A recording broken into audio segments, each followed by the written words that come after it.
Hello everyone. मेरा नाम वसीम अहमद भट्ट है और इस साल के सीएसई एग्ज़ाम में मैंने 7th रैंक हासिल की है।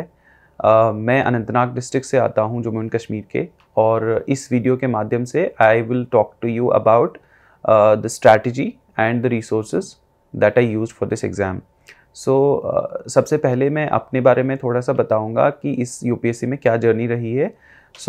I started from CSE 2020। उस साल मेरा फर्स्ट अटैम्प्ट था और फर्स्ट अटैम्प्ट में मेरी रैंक थी 225। उसके बेसिस पे I got Indian revenue service. उसके बाद I wrote the second attempt CSE 2021। उसमें मैं उतना सीरियस नहीं था, सो प्रीलिम्स हो ही नहीं पाया। उसके बाद this was my third attempt CSE 2022 और इस बार मेरी AIR 7 आई है। आई will talk about the general strategy resources and मैं इस बारे में भी बात करूंगा कि सीएसई 2020 और 2022 में क्या डिफरेंस आया मेरी स्ट्रैटेजी और रिसोर्सेज में।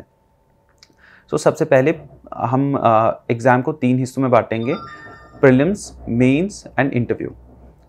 प्रीलिम्स का जो strategy and resources last time for example 2020 में मैंने किए थे और 2022 में किए थे, उनकी थोड़ी डिफरेंस बताता हूँ। लास्ट टाइम मैंने बहुत टाइम प्रीलिम्स में दिया था, लाइक आई थिंक 4 months और समथिंग लाइक दैट। तो प्रीलिम्स आने से पहले 4 महीने में स्टार्ट हो गया प्रीलिम्स पढ़ने के लिए। And I think first time if you are writing the exam तो आपके लिए इम्पॉर्टेंट है कि आप थोड़ा सा ज़्यादा टाइम दें। 2 महीने से तो डेफिनेटली ज़्यादा टाइम देना चाहिए। लेट्स से कि आप 4 महीने दे रहे हैं, what do you do in those 4 months? तो आपके रिसोर्सेज होंगे डिफरेंट सब्जेक्ट्स के लिए। इन प्रीलिम्स हमारे पास तकरीबन 8 सब्जेक्ट्स है ओवरऑल। जैसे पॉलिटी है, उसके लिए लक्ष्मीकांत मैंने भी की है और सारे ही करते हैं। उसके बाद देयर इज़ ज्योग्राफी, उसके लिए देयर आर 4 NCERTs। 11th और 12th क्लास की जो NCERTs हैं वो आप देख सकते हैं। Those are more than enough I would say for prelims.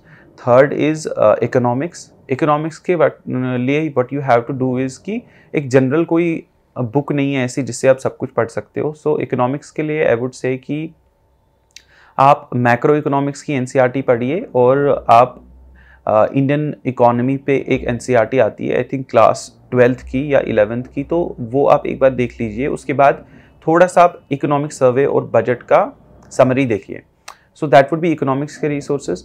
Then उसके बाद देर इज़ इन्वायरमेंट। इन्वायरमेंट के लिए I had a resource called Shankar IAS। उनकी जो छोटी सी बुक होती है उस बुकलेट से मैंने जितना कर पाया तो उतना मैंने वहाँ से किया। Rest of it obviously there is current affairs also, but okay that is environment. Then उसके बाद we will go to history. History में मेरे पास I had whatever coaching I had done, वहाँ से मैंने जो नोट्स प्रिपेयर किए थे तो वो नोट्स से मैंने mostly ancient history, art and culture और इवन मॉडर्न हिस्ट्री वहीं से प्रिपेयर किया था। But there are other resources also. For example अगर आपके पास वो नोट्स नहीं हैं तो आप NCERT यूज़ कर सकते हैं, या ओल्ड NCERT RS शर्मा, या नई NCERTs 3 आती हैं, उसमें एंशेंट एक पार्ट है तो वो वाली आप यूज़ कर सकते हैं। Beyond that you can also use Spectrum. तो स्पेक्ट्रम की जो बुक होती है that is considered as good for prelims. तो हिस्ट्री के लिए हो गया। साइंस एंड टेक के बारे में, what happens in science and tech कि 2 तरह के स्टूडेंट्स होते हैं, एक जिनका बैकग्राउंड लेट्स से इंजीनियरिंग रहा हो और साइंस में रहा हो, दूसरा ह्यूमैनिटीज़। बिकॉज मैं इंजीनियरिंग बैकग्राउंड से हूँ, मेरे लिए बेसिक साइंस ऑलमोस्ट क्लियर था। उसके लिए मोस्टली मैं करंट अफेयर्स ही प्रिपेयर किया। बट आपके लिए इफ़ आपका बेसिक क्लियर नहीं हो तो आप एक बार 9th 10th या 11th 12th की जो NCERTs होती हैं वहाँ से बेसिक कॉन्सेप्ट एक बार क्लियर कीजिए। और बाकी जो साइंस एंड टेक में मेजर क्वेश्चंस होते हैं वो होते हैं टेक्नोलॉजी के रिलेटेड। टेक्नोलॉजी जो करंटली दुनिया में जो भी टेक्नोलॉजी है नए वाली, जैसे आर्टिफिशियल इंटेलिजेंस, रोबोटिक्स है, those kind of technologies you need to know. How would you know that? You have to use some current affairs. तो करंट अफेयर्स के कोई भी मैगजीन उठा लीजिए, वहाँ से आपको मोस्टली पता चल जाएगा। These are the broad resources for prelims. अब दिस टाइम CSE 2022 में जब मैंने प्रीलिम्स लिखा, what I did was I only did the prelims preparation for like 1.5 months to 2 months, इसी के बीच में मैंने किया था। And what I used to do, because इस बार मेरा थोड़ा नॉलेज बेस ऑब्वियसली इंक्रीज हुआ था, I had already qualified the exam, तो मुझे पता था कि 1.5 महीने 2 महीने में भी I can do the prelims. But I would not suggest you to do that, because पहली बार अगर आप लिख रहे हो या इवन सेकेंड बार आप लिख रहे हो, प्रीलिम्स थोड़ा सा अनप्रेडिक्टेबल हो जाता है। अभी CSE 2023 का मैंने प्रीलिम्स देखा है थोड़ा बहुत, तो वहाँ से मुझे पता चला कि you have to have like a 2 to 3 months dedicated preparation तो होनी ही चाहिए, और उसके अलावा भी और मेहनत करनी पड़ेगी। तो डू दैट। देन प्रीलिम्स में सेकेंड पार्ट आता है which is test series and previous year questions. तो ये दो मुझे लगते हैं they are like you can say the Bible for prelims. तो जैसे प्रीवियस ईयर क्वेश्चंस है फॉर एग्जांपल, तो एक बुकलेट आती है मार्केट में, उसमें सारे प्रीवियस ईयर क्वेश्चंस जो प्रीलिम्स के हैं वो सारे टॉपिक वाइज उन्होंने असॉर्ट किए हैं। तो मैंने वो बुकलेट ली थी लास्ट टाइम भी, और इस टाइम भी मैंने सेम बुकलेट से whatever I used to read, उस बुकलेट से मैं देखता था कि कौन से क्वेश्चंस आए हैं उस टॉपिक में से, और मैं करता था। And then I would also do कि उन क्वेश्चंस की जहाँ पे मेरे को आंसर्स एग्जैक्टली पता नहीं थे, उनके आंसर्स में पढ़ता था और थोड़ा डेप्थ में जाता था। तो मुझे ऐसा लगा कि दिस टाइम जब मैंने एग्ज़ाम लिखा तो उन वाले क्वेश्चन से जो पहले आए हुए थे उनके आंसर्स थोड़े डेप्थ में जो पढ़े थे मैंने, काफ़ी क्वेश्चंस वहाँ से भी आए थे। तो ऐसा होता है फॉर एग्जांपल मैं एक there was a question about clouds. पहले कुछ साल पहले एक क्वेश्चन आया था कि जो upper stratosphere clouds and lower stratosphere cloud something like that, कि उनमें क्या डिफरेंस होता है, तो क्लाउड थिनिंग एंड ऑल के बारे में। तो इस बार एग्जैक्टली उनके मतलब आंसर्स या ऑप्शंस देख के अगर आप देखोगे तो आपको पता चलेगा कि वो क्वेश्चन का थोड़ा डेप्थ में यूपीएससी ने एक और क्वेश्चन पूछ लिया 2022 में। तो सिमिलरली आई थिंक अगर 2023 में भी आप थोड़ा सा चेक करोगे तो डेफिनेटली ऐसे क्वेश्चंस आपको डेफिनेटली मिलेंगे हर साल। सो प्रीवियस ईयर क्वेश्चंस को छोड़ना नहीं है, वो डेफिनेटली ही करने हैं। उसके बाद टेस्ट सीरीज होती है। हर टेस्ट सीरीज में I think most of the coachings provide test series, तो उसमें 30 टेस्ट होते हैं, मोस्टली 30 टेस्ट होते हैं। सो व्हाट यू डू इज़ कि एक तो सेक्शनल टेस्ट होंगे, दूसरे फुल लेंथ टेस्ट होंगे। तो आप सेक्शनल टेस्ट डेफिनेटली लिखिए जब भी आप कोई सब्जेक्ट पढ़ रहे हैं, उसके बाद try to write a sectional test related to that. Similarly let's say कि आपने हिस्ट्री पढ़ लिया तो आपने हिस्ट्री का टेस्ट लिख लिया, आपने आर्ट एंड कल्चर पढ़ लिया उसका टेस्ट लिख लिया। So that will help you because it will build your foundation, और आपको समझ आ जाएगा कि आप कौन सी चीज़ें मिस कर रहे हो। So that is another thing that I wanted to say. उसके बाद जो फुल लेंथ टेस्ट हैं that you can write very close to the exam, कि एग्जाम में 1 महीना रह गया या समथिंग लाइक दैट, तो you write full length test. अब फुल लेंथ टेस्ट में ये होता है कि समटाइम्स कोचिंग में दे विल आस्क बहुत ही random questions. Okay, so some of you might get dejected कि 80 नंबर आ रहे हैं या 90 नंबर आ रहे हैं। तो आई वुड से कि if you are getting something in the range of 85 to 100 तो you are good. And marks पे उतना ज़्यादा ध्यान नहीं देना है, मोर देन कि आप कहाँ पे गलत कर रहे हो। जिस जगह आप गलत कर रहे हो ना, आपको थोड़ा एनालाइज करना है। तो उसके लिए आप टेबल बनाइए, एक 100% sure, 75% sure and 50% sure.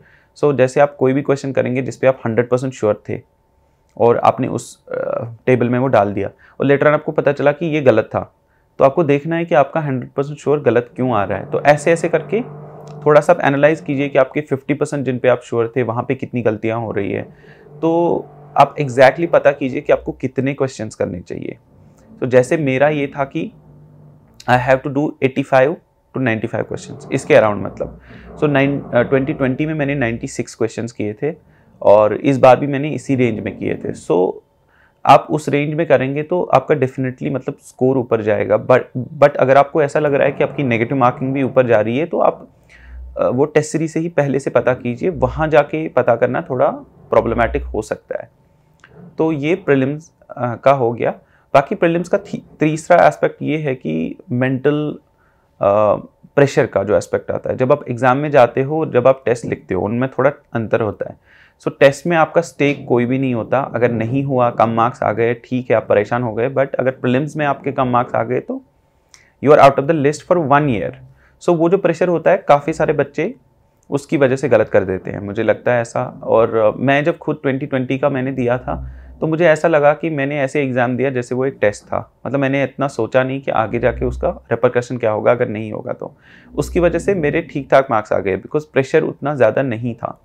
But I know people की जिनका मतलब प्रोबेबली नॉलेज मेरे से ज़्यादा था, बट वो थोड़े से नर्वस हो जाते हैं एग्ज़ाम में जाके और फिर प्रीलिम्स में इशू आ जाता है। तो that is one thing. So these are the broad things about prelims. Then regarding mains, so mains में मेरा obviously all of us know कि 4 सब्जेक्ट्स होते, 4 मतलब जीएस होते हैं, 2 ऑप्शनल के पेपर्स होते हैं एंड 2 लैंग्वेज के पेपर्स होते हैं। सो लैंग्वेज के papers all of you I would say कि मेरा फॉर एग्जांपल लैंग्वेज था Urdu and another is English for everyone. So काफ़ी लोगों का हिंदी होगा या बाकी रीजनल लैंग्वेजेस होंगी, तो उस पर भी थोड़ा सा ध्यान दीजिए, थोड़ा प्रीवियस ईयर क्वेश्चन देख के आप एक बार वो कर लीजिए so that you are not missing it out. Please make sure कि आप वो करें, बिकॉज काफ़ी लोग ऐसे हैं कि जो लैंग्वेज पे ध्यान नहीं देते और फिर उसकी वजह से प्रॉब्लम हो जाती है। एंड लैंग्वेज तो ऑब्वियसली क्वालिफाइंग है, so if you do not do language तो आपका बाकी वाला जो सारा मेहनत था वो भी वेस्ट हो जाएगा। So now coming to GS. अब जीएस के जो 4 पेपर्स हैं, सबसे पहला वाला पेपर लेटेस्ट से उसमें हिस्ट्री है, उसमें सोसाइटी है और उसमें थोड़ा सा ज्योग्राफी है। अब ये 3 चीज़ें आपको देखनी है पहले कि आपको रिसोर्सेज कौन से यूज़ करने हैं। जो मैंने प्रीलिम्स के लिए पहले रिसोर्सेज बोले थे, वो सेम रिसोर्सेज मैंने 2020 में एग्जैक्टली सेम रिसोर्सेज मैंने 2020 में इसके लिए भी यूज़ किए थे मेंस के लिए। बट 2022 में आके मेरे को ये समझ आया कि वो रिसोर्सेज यूज़ करके I am not able to write very good answers. So this time मैंने थोड़ा सा डिफरेंट ट्राई किया। सो आई टुक कोचिंग के जो टेस्ट सीरीज होते हैं पिछले 3 साल के, तो वो मैंने लिए। उनके मॉडल आंसर्स होते हैं कोचिंग की तरफ से ही, you can get them anywhere, old Rajendra Nagar या ऑनलाइन या जो भी आपको मिलेंगे वो लेके उनका मैंने सीधे मतलब जैसे फॉर एग्जांपल लेटेस्ट से कि हिस्ट्री है तो मैंने हिस्ट्री का पूरा पोर्शन वहीं से कवर किया, ज्योग्राफी का पूरा पोर्शन वहीं से कवर किया और इवन सोसाइटी का मैंने मोस्टली वहाँ से कवर किया। कुछ टॉपिक्स बाहर थे जो मैंने नोट से किए थे। तो ये जो मॉडल आंसर से मैंने पढ़ा उससे ये हुआ कि my brain went into answer format, कि मैं आंसर्स ही पढ़ रहा हूँ और आंसर्स ही लिख रहा हूँ, तो थोड़ा सा उसमें स्ट्रीमलाइन हो जाता है। ये स्ट्रैटेजी मैंने पहले शुभम कुमार सर के वीडियो से देखी थी, तो वहाँ से मुझे ये पता चला। तो ये थोड़ा रिवर्स इंजीनियरिंग वाला स्ट्रैटेजी है। उसके बाद सेकेंड जीएस में भी ऑलमोस्ट सिमिलरली मैंने मॉडल आंसर्स पिछले 3 साल के जो थे वो भी देखे, पॉलिटी के और social justice and all, everything I saw from model answers except एक चीज़ सेकंड पेपर में विच इज़ इंटरनेशनल रिलेशंस, बहुत करंट अफेयर्स बेस्ड है। तो मैंने सोचा कि मॉडल आंसर्स का ज़्यादा रेलेवेंस वहाँ पे नहीं रहेगा, बिकॉज वो 3 साल पहले जो क्वेश्चन पूछ रहे हैं मॉडल आंसर्स में टेस्ट सीरीज में वो आज प्रोबेबली उतना रेलेवेंट नहीं है। So what I did was I took the mains 365 for that. तो आप कोई भी मैगजीन उठा के देखिए इंटरनेशनल रिलेशंस का, तो उसमें से आपको मिल जाएगा कि करंटली जो भी इश्यूज़ हो रहे हैं तो उसके अराउंड आप पढ़ सकते हैं। बट उसके अलावा आई वुड से कि अगर आपको प्रॉब्लम हो रही है इंटरनेशनल रिलेशंस में, मेरे को भी थोड़ा सा इशू था इंटरनेशनल रिलेशंस में, so what you need to do is थोड़ा सा आप स्टैटिक भी पढ़ लीजिए। बैकग्राउंड रिलेशंस का पढ़ेंगे तो आपको करंट अफेयर्स भी समझ आ जाएगा। तो that is the second paper. The third paper resources, so third paper में we have economics, we have disaster, we have security, we have environment. So almost all of these except disaster and security I did from model answers. So economics मैंने model answers से किया, then उसके बाद environment मैंने model answers से किया और then there was disaster. So disaster में मैंने क्या किया कि I had 2 parts. एक तो मेरे पास notes थे हर disaster के related. Most of the disasters were covered in those notes. तो they were good notes, इसलिए मैंने वहाँ से किया। अगर आपके पास ऐसे नोट्स हैं हर डिज़ास्टर के रिलेटेड तो फाइन। देन उसके अलावा मैंने मॉडल आंसर से कुछ क्वेश्चंस किए, जैसे मीडिया का क्या रोल रहता है डिज़ास्टर्स में, या टेक्नोलॉजी का क्या रोल रहता है डिज़ास्टर्स में। तो ये वाले जो क्वेश्चंस थे ये मैंने वहाँ से प्रिपेयर किए जो मॉडल आंसर्स थे। तो थोड़ा सा मैंने यहाँ पे 2 चीज़ों का कन्वर्जेंस लिया। उसके बाद आई हैड सिक्योरिटी। अब सिक्योरिटी में अगेन सेम इशू होता है जो इंटरनेशनल रिलेशंस में होता है। International relations is also current affairs based in model answers and security में भी यही होता है कि मैंने देखा कि कोचिंग सेंटर्स जो हैं वो टेस्ट सीरीज में थोड़ा सिक्योरिटी भी करंट अफेयर्स बेस्ड डालते हैं। बट मैंने पिछले 5-6 साल का जो प्रीवियस ईयर क्वेश्चंस देखे थे यूपीएससी के, तो उसमें मुझे पता चला कि सिक्योरिटी में they ask questions more from static. So वो सेम ही क्वेश्चंस पूछेंगे डेवलपमेंट एंड एक्सट्रीमिज्म या साइबर सिक्योरिटी एट्सेट्रा। तो ये वाले जो मतलब क्वेश्चंस हैं ये बेसिकली आपके बहुत क्लियर होने चाहिए। तो उसके लिए मेरे पास नोट्स थे। होपफुली मैं वो अपनी चैनल पे डालूंगा वो सारे नोट्स, तो आप उसको एक्सेस कर सकते हैं। सो वो नोट्स उनमें ये था कि हर किसी टॉपिक के related I have written like 4-5 pages, ऐसे साइबर सिक्योरिटी के रिलेटेड और वट एवर। तो मैंने करंट अफेयर्स उसमें बहुत ही मिनिमम किया, करंट अफेयर्स का नहीं किया, ना मैंने मॉडल आंसर्स उसमें सिक्योरिटी में किए, तो I did it from notes. तो that was GS3। Then there is GS4। अब GS4 में लास्ट टाइम 2020 में मैंने जब GS4 लिखा था तो मेरे पास क्लास नोट्स थे, मैंने उनसे पढ़ा और टेस्ट लिखे और एग्ज़ाम लिखा, बट मेरे उसमें थोड़े से मार्क्स कम आ गए। इस टाइम मैंने सोचा कि थोड़ा सा मुझे ज़्यादा मेहनत डालनी पड़ेगी, सो व्हाट आई डिड वाज कि मैंने पूरे नोट्स नए से बनाए। सो हर किसी टॉपिक के रिलेटेड आई मेड 2 to 3 और 3 to 4 pages around that I made notes. तो हर टॉपिक के रिलेटेड नोट्स बनाए। उसके बाद एक मैंने ऑनलाइन डॉक्यूमेंट भी बनाया गूगल डॉक्स में, उसमें टेबल फॉर्मेट में मैंने सारे एग्जाम्पल्स जमा किए, टॉपिक्स के रिलेटेड कोट्स जमा किए एंड उनकी डेफिनेशंस वगैरह जमा की, या anything else that is related to that topic. तो वो सारा जो एक बार कंपेंडियम बन गया मेरे नोट्स और वो ऑनलाइन डॉक्यूमेंट जो था, उसको यूज़ करके मैं आंसर स्टार्ट किया लिखना, और मुझे लगा कि मतलब उसकी वजह से काफ़ी इंप्रूवमेंट हुआ आंसर्स में। सो ये GS के बारे में था। अब देयर इज़ वन थिंग कि एक तो होता है कि आपने पढ़ लिया, ठीक है, मॉडल आंसर्स एंड नोट से आपने पढ़ लिया जैसे मैंने बोला, उसके बाद you have to write also. अब लिखने के लिए दो तरीके हैं, आप टेस्ट सीरीज लिखो या आप प्रीवियस ईयर क्वेश्चंस लिखो। मैंने दोनों किए। इस बार मैंने ऐसा किया था, लास्ट टाइम मैंने किया था कि मैंने थोड़ी सी टेस्ट सीरीज लिखी थी बस, उसके बाद ज़्यादा प्रीवियस ईयर क्वेश्चंस देखे नहीं थे। इस टाइम मैंने किया कि टेस्ट सीरीज तो मैं लिखता ही था, कुछ टेस्ट सीरीज का पार्ट जो था वो मैंने प्रीलिम से पहले किया, और फुल लेंथ वाला मोस्टली पार्ट मैंने प्रीलिम्स और मेंस के बीच में किया। बट उसके अलावा भी मैंने क्या किया कि हर रोज़ में 1 घंटा प्रीवियस ईयर क्वेश्चंस को देता था।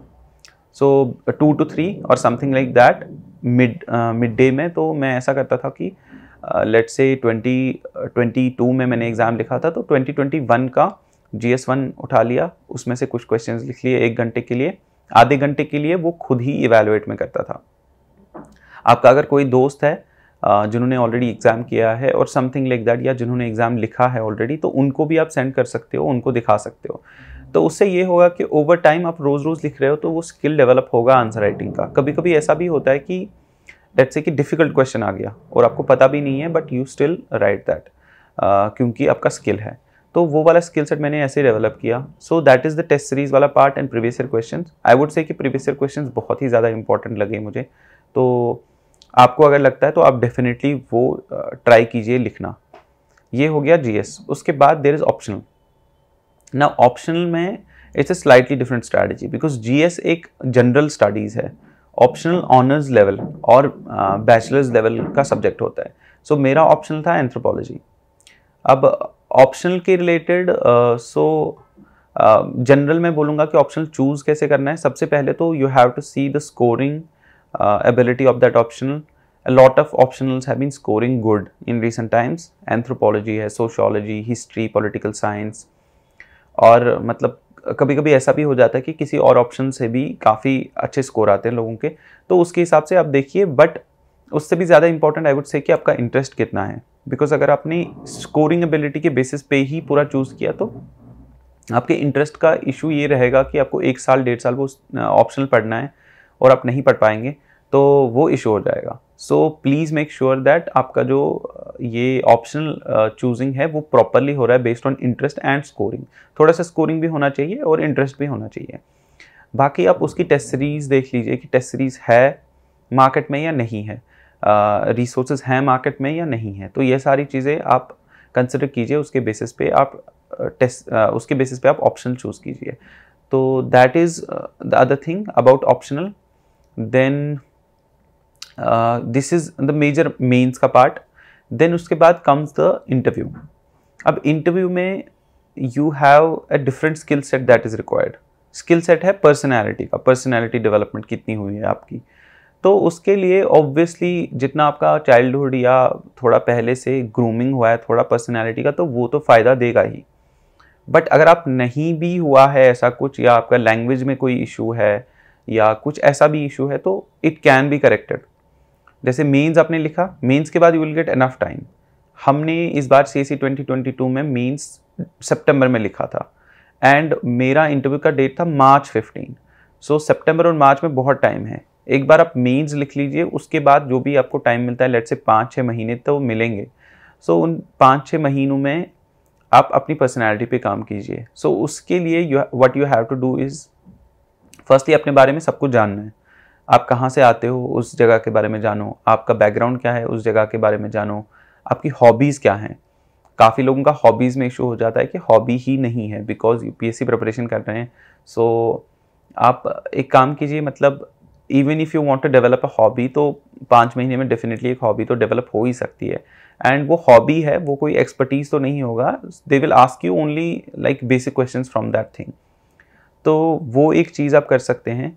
उसके बाद आप बाकी जो करंट अफेयर्स आपके अराउंड हो रहा है, जैसे अभी मतलब G20 हो रहा है फॉर एग्जांपल इंटरनेशनल रिलेशंस में, तो वो सारी चीज़ें आपको पता रहनी चाहिए।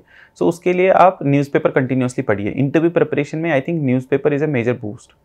मैं इस बार इंटरव्यू प्रिपरेशन में मैंने तकरीबन आई थिंक 3-4 न्यूज़पेपर्स पढ़े थे। एक इंडियन एक्सप्रेस, हिंदू, थोड़ा सा बिकॉज मैं इंडियन रेवेन्यू सर्विस में था तो 1-2 न्यूज़पेपर्स में और पढ़ता था इकोनॉमी के लिए, बिजनेस स्टैंडर्ड, लाइमेंट, और थोड़ा सा अपने स्टेट के रिलेटेड आप कोई न्यूज़पेपर उठा के थोड़ा सा देख लीजिए उसका रोज़ रोज़। सो आपका एक होलिस्टिक अंडरस्टैंडिंग रहेगा कि आप कहाँ से आ रहे हैं, आपका बैकग्राउंड क्या है, वो सब उसका करंट अफेयर्स जो भी होगा। तो ये सारी चीज़ें majorly this is the whole strategy for the exam I think. और अगर आपको लगता है कि मतलब कोई भी टॉपर या मैं या कोई भी अदर टॉपर कुछ बोल रहा है कि जिससे आप एग्री कर रहे हो, तो आप वो अपनी स्ट्रैटेजी में इनकॉर्पोरेट कीजिए। अगर नहीं एग्री कर रहे हो तो इनकॉर्पोरेट करने की कोई ज़रूरत नहीं है बिकॉज ये एग्ज़ाम इतना वास्ट है कि बहुत सारी अलग अलग स्ट्रैटेजियाँ भी हो सकती हैं। सो that is all for this video. Thank you for being here, thank you for watching this video, and thank you also to the Delhi Knowledge Track for hosting me on this platform. It was a very nice experience.